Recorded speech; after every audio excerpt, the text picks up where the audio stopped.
Mama Sion version of tofu balls with a twist. Hi guys! So share ko sa inyo ang aking recipe tonight. Yan po, may carrots tayo. Meron tayong tokwa. Maliit na sibuyas, tapos bawang. Tapos syempre hindi mawawala yung aking malunggay. Gagayatin ko pa yan. Tapos meron tayong cornstarch, meron tayong flour. At saka yung ano tawag nito para pag maging crispy. Hello guys, ito yung ating malunggay, tapos ating gagayatin lang sa maliliit. So ganyan lang po yung style ko guys, para madali siyang kasi pag kutsilyo at saka blender gagamitin ko, pag konti lang kasi hindi pwede sa blender, kailangan may water. So ang ginagawa ko, ganito na lang ginagawa ko guys. So hello mga kamamasi dyan. Alam nyo naman talaga kung nanonood kayo sa aking mga video before, talagang si malunggay girl ako, di ba? So ayan yung ating lulutuin today is tokwa balls. So yan lang po ang ating lalagyan lang po natin ng lalagyan ko lang po ng malunggay talaga, kasi yung malunggay hindi na malasahan ng mga bata. Tsaka since paborito naman nila yung tokwa, ayan, ganyan lang.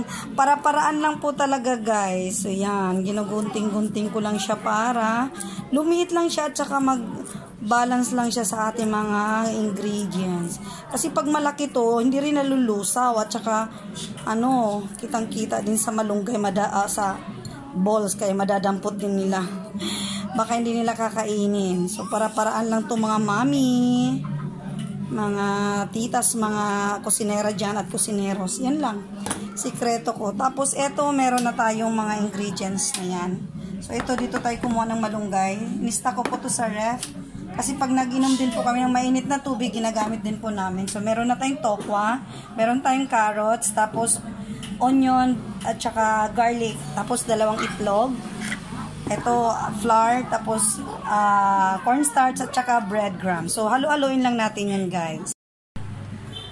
Ayan, guys. Imimix na po natin itong mga dry ingredients. Lahat. Ay, no. Sorry. Unahin pala natin pag ito. Pipigain natin. Isasama na natin dyan yung malunggay. So, kukuha lang ako ng tinidor.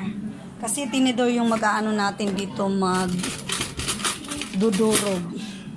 So yan, dudurugin lang po natin siya guys.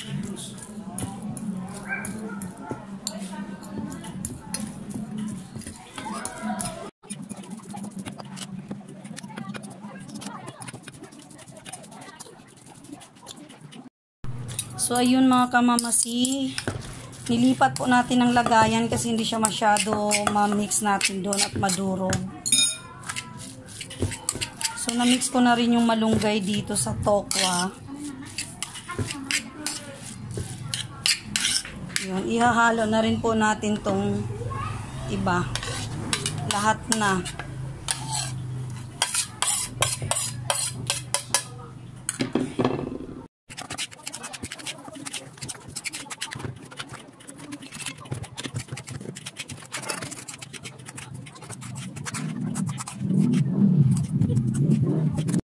So, ayun guys, lalagyan na rin natin siya ng 2 itlog. 2 lang kasi malalaki naman yung itlog natin. Yun.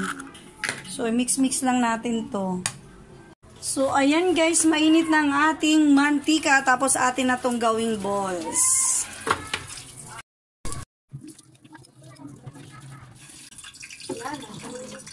Ano? Okay na yung lasa? Ha?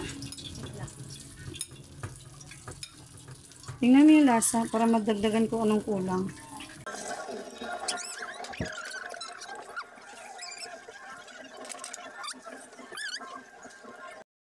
So, ayan na guys, na golden brown na siya. Pag golden brown na po, like that po, so pwede na siyang kunin.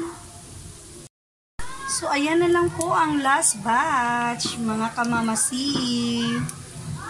So, ayan, ang luto na. Yan na po ang luto natin guys.